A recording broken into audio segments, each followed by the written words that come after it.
Good morning. I hope everybody has their coffee. It's Thursday, so I'm really looking forward to the weekend. I think my camera is doing some glitchy stuff, so I'm gonna switch over to a different camera, so bear with me. All right, so I switched to a different camera, which obviously doesn't look as bright, so let me see if I can fix that. But if you're joining me, I'd love for you to drop in the comments and tell me where you are joining me from. All right, let's see. Let's brighten it up just a little bit. All right, I think that's a little bit better. Okay, so welcome. Good morning, Diana. I hope it's not too cold there. It's like 18 degrees here, which is never fun. But today's subject is definitely near and dear to my heart. We're going to talk how I approach every quilt to figure out what I'm going to quilt on it. So if you feel like you don't have a decision-making process for your quilts once your top is completed, this could be what is making you stuck in your kind of UFO, like, mountain, right? So do me a favor, leave in the comments where you're from. How many UFOs do you have? Is there some specific roadblock that you feel like you're running up against in getting those tops finished? So from what I hear a lot of people say, there's a couple different things that students tell me. They finish their top and they have no idea what to quilt on it. So it gets folded up and put away, and it doesn't get pulled out until you think, oh, well, maybe I know now what I'm going to quilt on it, right? So there's those people. There are people that just feel like they kind of know what they want to quilt on it, but they don't have the confidence to actually execute what they think, right? So these are all kind of decision-making problems. And so when you don't have a clear process to figure out what you're going to quilt, that's what's creating all of our UFOs. So let's think about it, right? When you're piecing, there's a clear process that you go through. Kind of like light, dark, medium fabric, right? Hi, Julianne. Light, medium, dark fabric. You have a pattern that you are following. The problem with the quilt tops is that no one is sitting there saying, this is what you quilt here, this is what you quilt here, this is what you quilt here, right? Because honestly, pattern makers, their job is to create the pattern, not to create the quilting. And everybody's skill level is so different. Do you do ruler work? Do you not do ruler work? Do you do feathers? Do you not do feathers? Do you not even like feathers? Do you like heavily quilted? Do you not like heavily quilted? So these are all questions. So let's talk about my process that I do on every quilt that I see, that my society members send me in for design decision dilemmas. I look at so many, I shouldn't say so many different things. I look at a couple things, okay? So the first thing I look at when I see or piece or whatever a top is I'm looking, does it have a focal point in the center that I can enhance? That's number one. There are quilts that have obviously center points, and you can see the one behind me here. This one clearly has a central focal point, right? The one over on this side, I have something that I can make into a central focal point if I want. I don't have to, but I can, right? So does it have, and then there's ones that like I look at and go, okay, there isn't one and I can't make one. And I'm going to show you an example of that as well. But let me switch over and we're going to cross our fingers here. So that's my first thing that I'm thinking about. Okay, is there a focal point? Can I make a focal point? The second thing I'm thinking about is the end use for the quilt. What are you going to be using it for? Is it a wall hanging? Is it something snuggly? Is it a gift? You don't know how it's going to be used? Those are all questions that you need to answer. Okay? Now, obviously, the quilt back here is small. It's a wall hanging. I can quilt that to death, right? And not worry about it. This one was a show quilt, so I can quilt this to death. But what about those quilts that you want special, but you still want it to be snuggly? You can totally do that as well, right? And still make it look spectacular. So that's the other thing, the end use of the quilt. All right, so let's take a look at one of my quilts. This is called Comes Around, Goes Around. This is a laser cut kit that I have for sale on my website. Super fun to do. Everything's done for you. You just get your background fabric and you iron all of these pieces on and you are good to go. So I love this. Now, when designing for this, clearly there is a center. So how do we enhance that? So let me switch to, okay. So I wonder if, give me just a second. I just want to see if I can brighten that up for you. Yeah, all right. So there's a definite center. It's small, so I knew that I could quilt it to death, right? So those are two things. I love feathers, so I know that I'm typically going to put feathers on it. When I design, I do start in the center and try to work my way out. And by the time I have, I don't load my quilt until I have a clear plan. That's the most important thing. So I come up with my plan and I just start drawing. Now, I teach this inside the Design Academy to all levels of quilters, to people that quilt on a sit down, to a long arm, to people that like heavily quilted stuff, to people who don't like heavily quilted stuff. So the best thing you can do is draw, and you'll find what you're looking for eventually. It doesn't happen the first time at all. But one of the things I do want to talk about, and it's a decision that needs to be made, and I get asked this question a lot, is about thread color. Now, on this particular one, I wanted things to blend in. So you can see I used a thread that blended, right? It's like one shade darker than my background, okay? Because I didn't want it to scream at it. But what would happen if I actually quilted some of it in a different color? So I'm just going to go over my lines here. If I decided to use green, right? It gives it a much different look.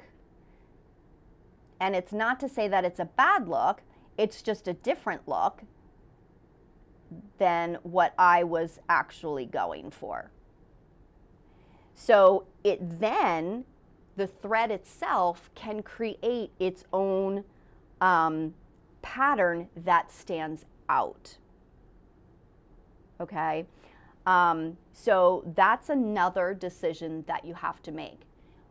Do you want the quilting to stand out, or do you want it to kind of recede into the background, right? So that you see the quilt pattern and then you walk up and you go, oh wow, look at all that quilting. So I look for a focal point first. I figure out the end use to the quilt and the density of quilting that I'm willing to put on it. And to be honest, like if I look at a big king size quilt, even if somebody wanted dense quilting, no, thank you. I don't have the attention span to actually do that. So I'm not doing that, right? Thread color is another decision that you have to figure out once you've decided on your design. So let's look at this quilt, right? So is there a focal point? Can we make a focal point? So looking at it, there is a definite center, which is right, whoops, it won't let me do it yet. Hold on, so there is a definite center. This is the center of the quilt. After playing around with it for a while, I couldn't make a center focal point work in a way that made me happy. So I didn't do one. What I ended up doing is I started playing around with the open space. And how can I make something where the actual piecing still is the center stage, but the quilting itself is special as well. So I loved how this part turned out. Again, when you do this, it is like, okay, am I doing it in a contrasting thread, or am I going to let it just blend? So I think in this case, personally, I would just let it blend. So I would choose that one shade lighter or one shade darker. And if you guys have questions, just drop it into the comments, and I will certainly answer any questions that you have.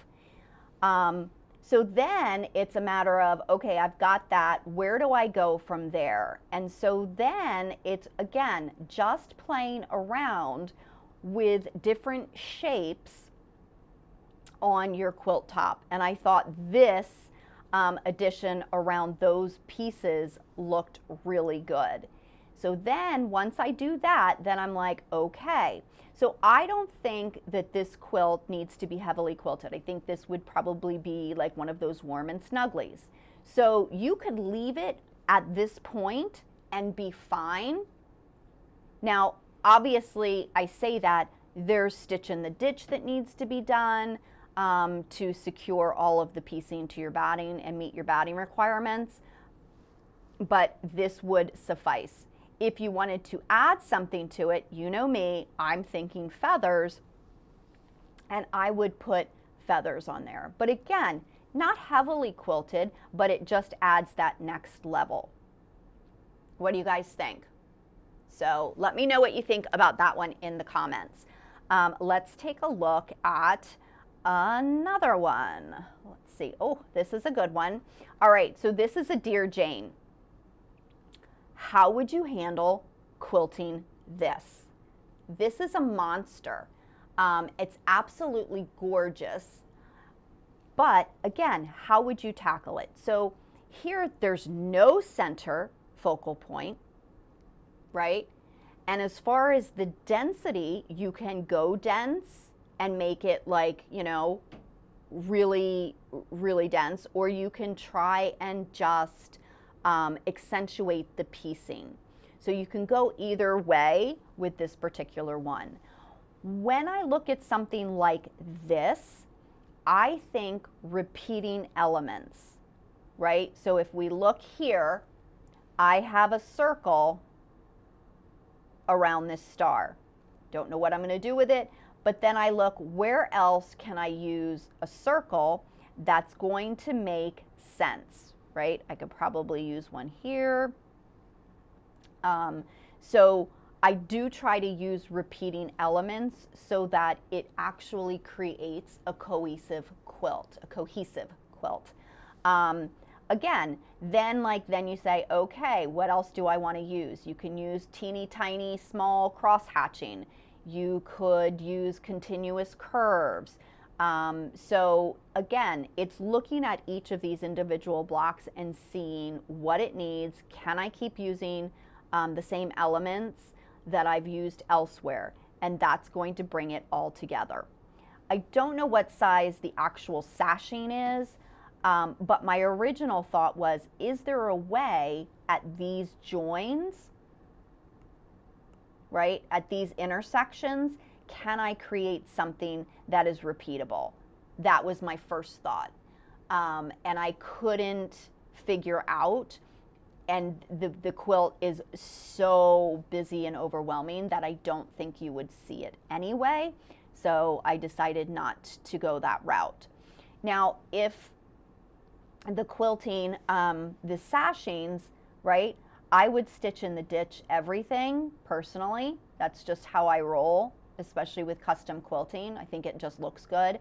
So the sashing on this particular one could possibly just be left alone, or depending upon how wide it is, and I'd say if it's like an inch, you could come and do what I did over there. You 1/4 inch it,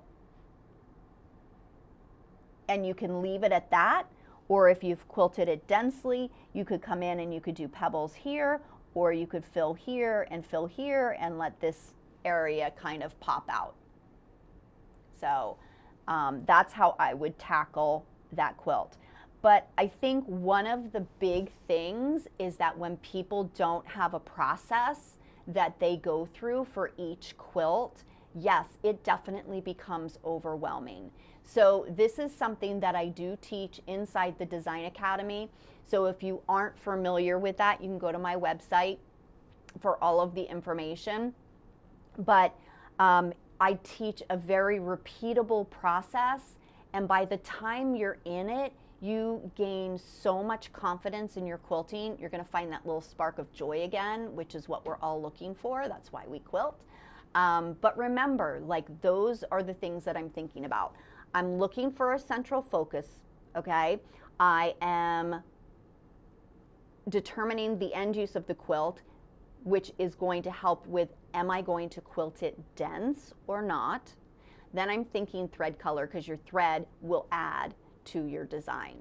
So the sashing is, yeah, so Julianne, if the sashing is a 1/2 inch, you're not going to really do much. So I would stitch in the ditch, and I would determine, once I quilted all of the blocks, I would determine, does it need something or does it not? And if it needed something, honestly, I would probably just put a straight line right through the middle of it. So yeah, but I do want to share also with you, where is it? So the quilt that I showed you, Comes Around, Goes Around. This one is by Heidi. She quilted it differently than I quilted mine, but I think she did such a great job. I love so many elements that she has in here are just so beautiful. Like, I love this, that border that she put in there. It's just absolutely stunning. She did such a good job. Do you guys have any questions for me? If so, you can just leave them right down into the chat. Oh, thanks, Denise. I'm so glad that that works for you. It really does. Again, like, if you don't have a decision-making process when it comes time to quilt your tops, you will stand there and stare. I guarantee you. Or you'll load it and you'll start quilting it like I used to, and all of a sudden midway through, you'd be like, oh no, that would have looked fantastic. Why didn't I think of that at the top of the quilt, right? So the process of drawing actually helps you work through your designs. So I hope this has been helpful. Ask yourself those 3 questions as you're looking at your quilts. If you want more information, just comment and I will gladly send you the link that describes the Design Academy. Enrollment is always going on. We have Zooms every Wednesday at 3:30 for Q&A. So much fun, and I would love to have you inside so that I can make sure that you are dividing your quilt the right way, that you're not missing steps, and get you that confidence to finish off all of your UFOs. So I hope you guys have a fabulous day. I'm trying to figure out a steady schedule of these lives, and my life is just kind of a little chaotic right now. So I'm thinking it's going to be Mondays, but I'm not positive it's going to be Mondays. So just bear with me, and eventually I will settle in on it'll be the same day and the same time every week. And if you guys have subjects or topics that you would like to discuss, I'm all for it. And then sometimes maybe I'm just going to get on and sew and just blabber. And some days maybe I'll just get on and I'll be quilting and you guys can watch me quilt. So it's up in the air. This is kind of an experiment to see if you guys like it, if you don't, what you don't like, all of that good stuff. So thank you for spending some morning time with me, and I will see you all next week. Have a fantastic weekend. Bye.